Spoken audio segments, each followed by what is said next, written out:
Okay, so what was the topic today? The topic was budgeting, right? Yeah, budgeting. Um, no. What was the topic today? Budgeting. We'll go with that. So, what is a budget? A budget is a riffing here.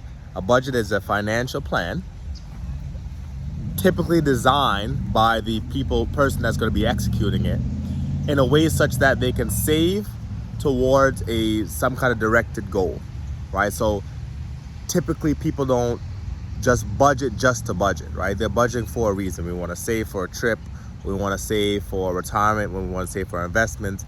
You don't just, I don't think it's not called budgeting if it's just lifestyle, because then it's just your spending habits. A budget is something that's different than what is your typical spending habits.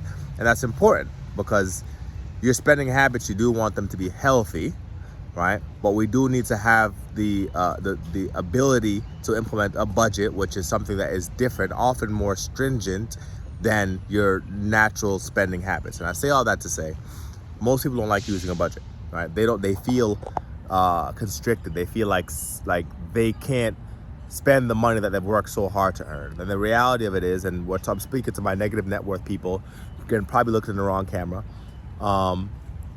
It is important for us to budget because we have a goal, right? Our goal is to get from negative net worth to positive net worth, and eventually, possibly my goal, rich, wealthy, right? You don't get there without a budget. And I know there's people out there who will say, don't budget and you know, da, da, da. And if they're richer than me, by all means, listen to them.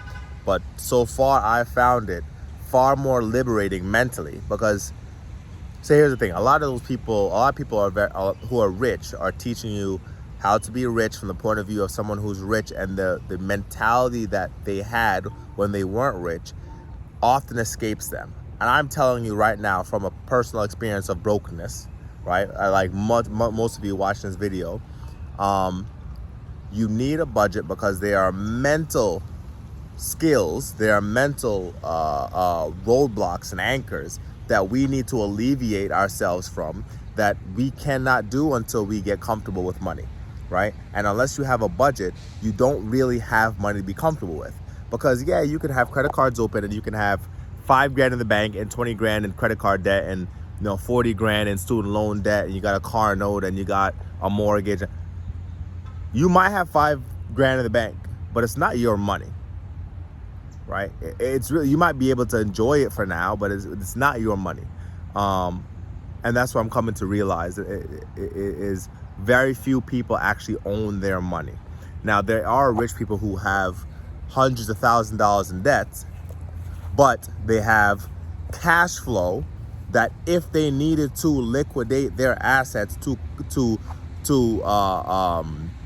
cover the debts that they've incurred, they can do that, right? Or they have the amount of leverage or reputation or credit that if they needed to access credit to take care of a temporary debt, they could do that. There are businesses that run on debt, right? There are tons of companies in the stock market that are negative, right? Negative earnings. They're worth. Amazon for years was worth less, right, than their market capitalization, right? How much people were willing to pay for the stock. They were worth negative, but they had the amount of credit based on the future performance of the business that they were able to leverage capital to cover whatever debts that they had. So I say all that to say, you and I, being negative net worth individuals and regular people, not businesses, we have if we want to get out of this negative net worth situation and we want to get rich or wealthy or just comfortable, really like actually comfortable, mentally comfortable, we have to be able to implement a tool, which in this video is budgeting, so that we can get our finances to a point where we're comfortable having money in our account and actually knowing and believing that that's our money. So how does budgeting work? Really quickly, right? We understand, we identify expenses that we can't get rid of. So a mortgage or a rent. Why? Because if you didn't, you'd be homeless. Then we and like even a phone payment. Like, yes, you could get rid of it, but you probably do need a phone. If you have a job, you probably need a phone, right? Find out somewhere to communicate. Because you need, right? So then you identify variable expenses, things that can change, like groceries. Like if you're spending $400 for groceries and half of it's in a box or in a can somewhere, can you buy fresh food and make it? Can you buy, instead of buying the chicken nuggets in the bag in the fridge, can you buy chicken breasts, right? $6 for a pack that you can eat all week, right? And make your own chicken nuggets or whatever the hell. I'm just using examples. Those are variable expenses. You can adjust your grocery spend. You can adjust your gas, right? You could just drive less. There's a minimum amount of driving you need to do to handle your life, right? Go to work and whatever, go to court or go to the grocery store or whatever. But there are things you don't need to drive for, right? You can limit your driving. You could, what else is variable expense? Something like laundry detergent. Do you have to get Tide? Probably not. You can probably get, I'll go to BJ's and get Berkeley Jensen, which is the BJ's brand detergent, right? Which is half the price of Tide. So we identify expenses we can't change, identify the changes we can change. We work on changing the things we can, and if we can change the things we can't, for example, you have car insurance, and you can, every 6 months, you can switch to new car insurance and get a lower monthly rate, right? Potentially, right? Every 6 months to a year, you can switch. Can you do that? Yes, because that is something that you do need, but you can adjust that somewhat.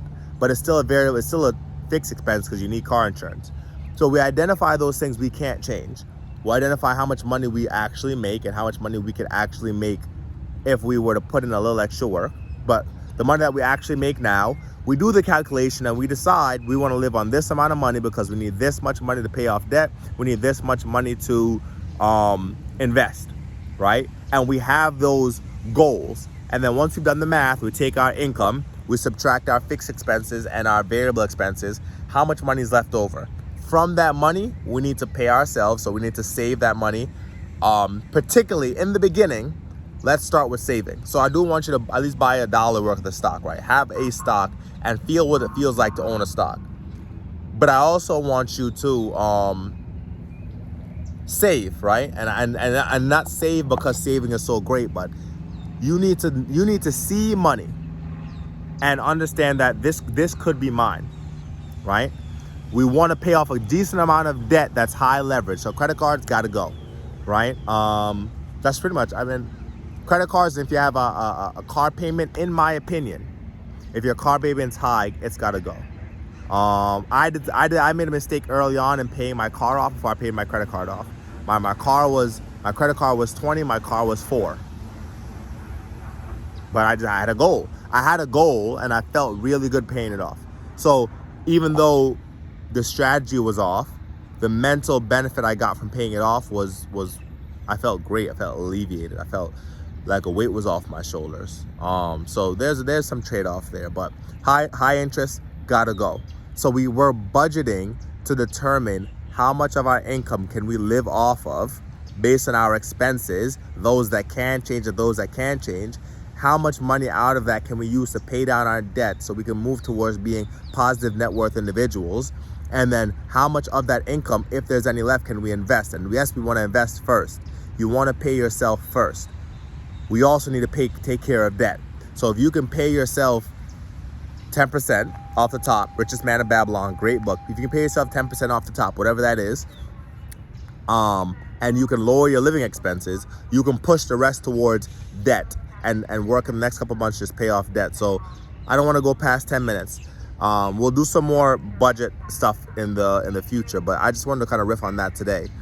A budget is a useful tool for people who have negative net worth, which is most people in America, to create a financial plan to pay off debt and increase their leverage that they have with their income so that then they can invest in assets to build their net worth and eventually become net neutral and then a positive net worth. That's what a budget is, and I think it's absolutely useful. So I've created a tool, end of the video, I've created a tool that you can use and just plug in data Every month, you're just plugging in data, taking receipts, taking your bank statement, whatever, plug in data, it populates information, and it's gonna tell you exactly how much of your income is being used for living and how much of it can be used for capital. And you can actually, it's beneficial to see it. So I've been doing it on paper for years. Now I've created an Excel sheet that I'm gonna make available. It's been a link in the description, probably in this description. If not, it'll be in another description somewhere. But the idea is to see it and to plan around it and to really see, damn, I'm living off 90% of my income. That's not good. I gotta have money. So how do I scale that back? Where are my holes? Where are the holes in my bucket? So I just created that. Again, I just digitized the tool I've been using by hand because I'm sure not everyone wants to use their hand. But over 10 minutes, I lied to you. Have a good day. Thanks for staying tuned. Bye-bye.